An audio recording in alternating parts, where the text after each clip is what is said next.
Hello, welcome back to the show once more, and we're going to be talking about M. Night Shyamalan's latest film. M. Night Shyamalan, of course, everyone knows him as the director of The Sixth Sense, Unbreakable, Split, and also some not so great films like The Last Airbender or Lady in the Water.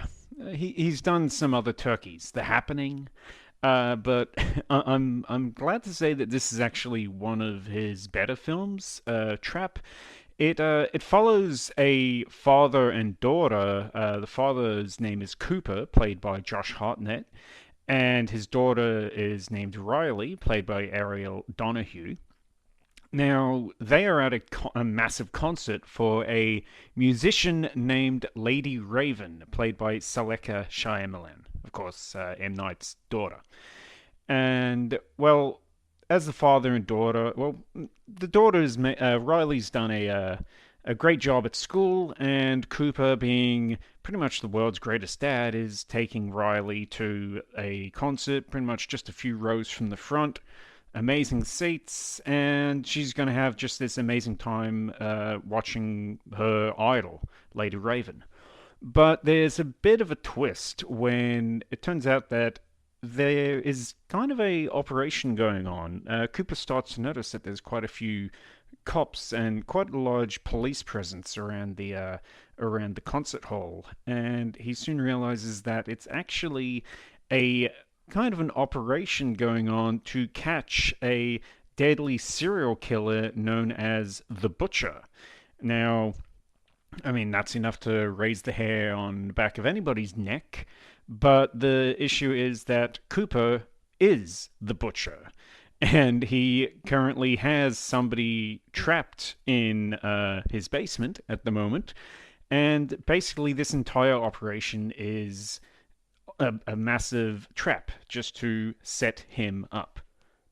So, as the police and security and cameras all have their eyes out for a serial killer who they have some understanding of what he looks like, some details of who he might be, but Cooper takes every opportunity available to him. He scopes out the environment, looking for ways to escape, ways to outsmart the police, and ways to outsmart the criminal profiler, Dr. Josephine Grant, played here by Hayley Mills. Of course, Hayley Mills being the star of the original Parent Trap, so the fact that she's pretty much closing the trap on Cooper is, I guess, some kind of ironic casting, I guess. But yeah, so Cooper looks for any opportunity he can to escape, but at the same time, he's trying to keep up his facade of being the world's greatest dad, of being there for his daughter, something that he has quite a large amount of pride in. But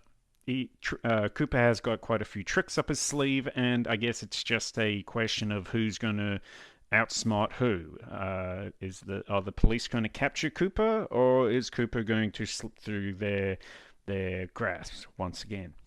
Now, as I said, this is M. Night Shyamalan's latest film, and I mean, he has made quite a few turkeys in the past, but I do enjoy I do enjoy quite a few of the movies that he makes. I think the fact that he made the fact that he made The Sixth Sense, and that was like his debut film, that's given him quite a lot of leeway to make other films that haven't been quite so quite so amazing.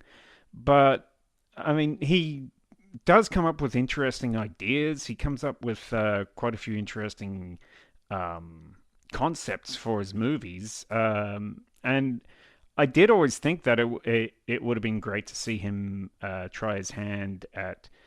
I mean, I guess he has done some kind of like TV series in the past, but I don't know. I think he really is kind of an interesting filmmaker. I guess he predates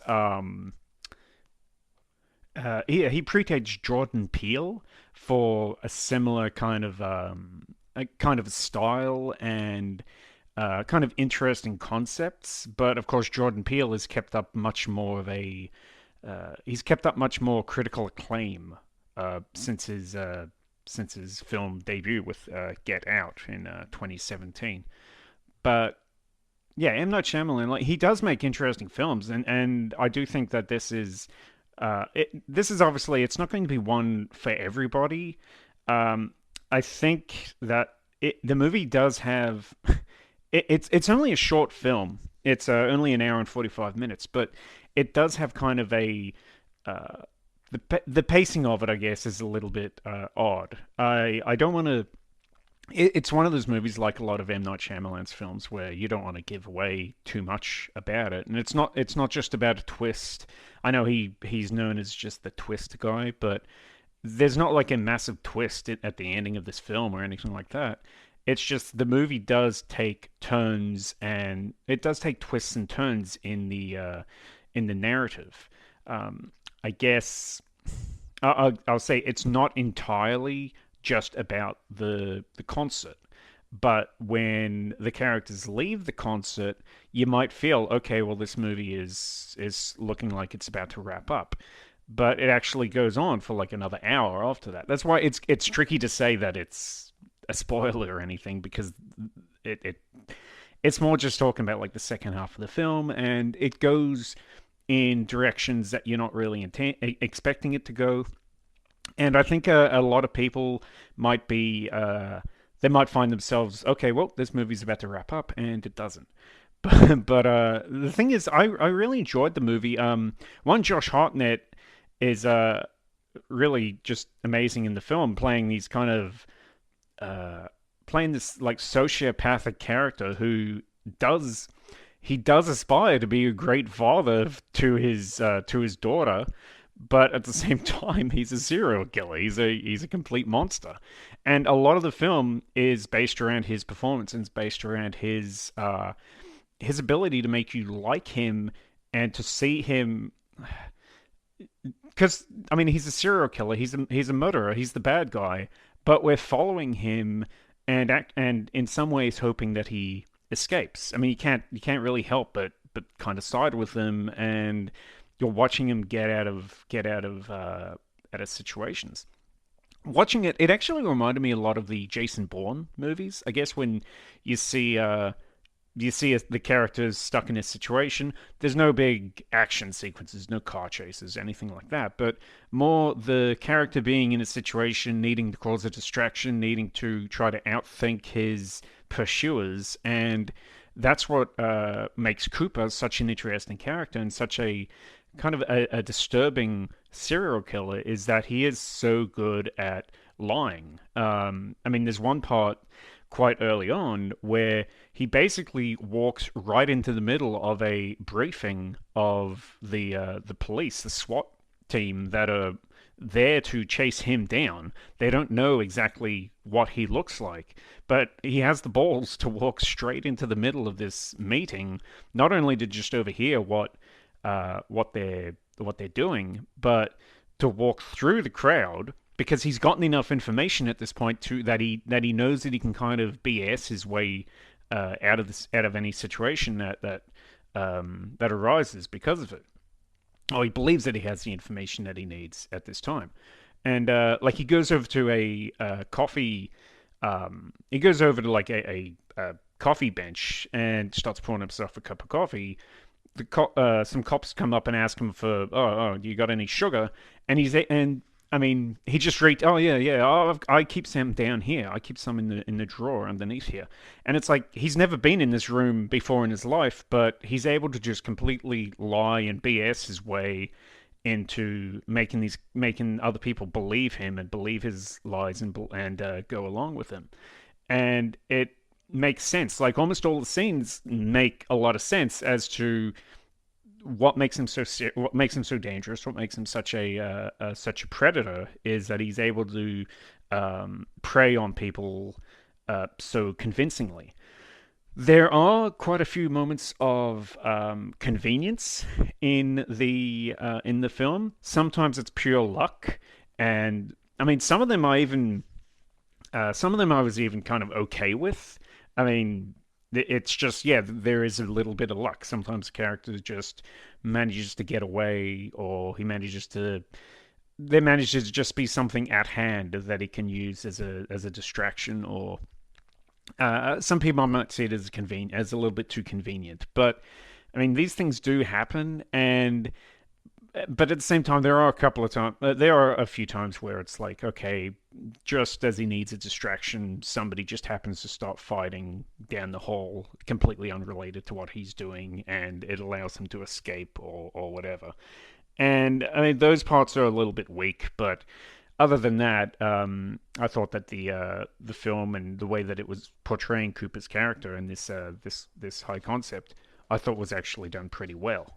Speaking of the way that things are portrayed, I actually did think that the concert was done pretty well, and it actually did feel quite authentic, and felt like that the movie actually was taking place in the middle of a real concert. I thought that the character Lady Raven, played by Selika Shyamalan, um, was believable enough. I because at the time when watching it, I didn't realize that the actress playing the part was M Night's own daughter, but I actually did think that she, I actually did think that she was a singer, because I didn't think that her part in the movie was I didn't think that her acting was amazing. It wasn't stellar, but it actually added a certain level of realism to it. Had she been able to just act like a regular person, she might not have had um, she might not have had uh, that feeling of a musician. And at the same time, if they had gotten somebody like Lady Gaga or Taylor Swift to play the part, then particularly in the direction that the film goes, it might have felt just like okay, it's a little bit much. Like you're really trying to play up how what a great person Taylor Swift or Lady Gaga is.